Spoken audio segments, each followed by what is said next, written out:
Hello kids, magical stories में आपका स्वागत है। मेरे चैनल को सब्सक्राइब करें और हर आने वाली नई वीडियो को एंजॉय करें।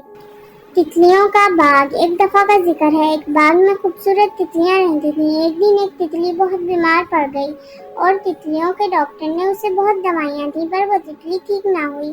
सारी तितलियां साथ रहती थीं, इसलिए एक दूसरे के दुख और दर्द में भी साथ होती थीं। एक दिन उस बाग में एक छोटा बच्चा खेलने के लिए आया। उसने तितलियों का हजूम देखा। उसे लगा कि सब किसी फूल पर जमा है, पर जब वो नजदीक गया तो उसने देखा वहाँ एक तितली मरी हुई है। ये वही तितली थी जो बहुत बीमार थी। जब तितलियों ने उस बच्चे को अपने नजदीक देखा तो वो डरकर दूर हो गई। बच्चे ने तितलियों से बात करनी चाहिए और बोला, मैं तुम सबको कुछ नहीं कहूँगा, मुझसे डरो नहीं। सब तितलियां उसकी बात समझ गईं, लेकिन कोई कुछ ना बोली। बच्चे ने तितली को उठाया और उसे एक फूल पर रख दिया और उदास होकर बोला, मुझे अफसोस है, ये मर गई है, पर ये कैसे मरी? क्या तुम में से कोई मुझे कुछ बताएगी? तभी एक तितली आगे बढ़ी और बोली, पता नहीं किस बीमारी ने इसे ले लिया।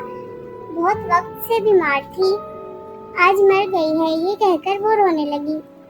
तभी बच्चा बोला, रो नहीं, ऐसा होना इसकी किस्मत में लिखा था। मरी हुई तितली को एक फूल के पौधे में दफना दिया और वो बच्चा रोज बाग में आने लगा और तितलियों का दोस्त बन गया। वही बीमारी एक तितली को लग गई। तब उस बच्चे ने उसे मरने से बचाया और उसे लेकर अपने घर चला गया।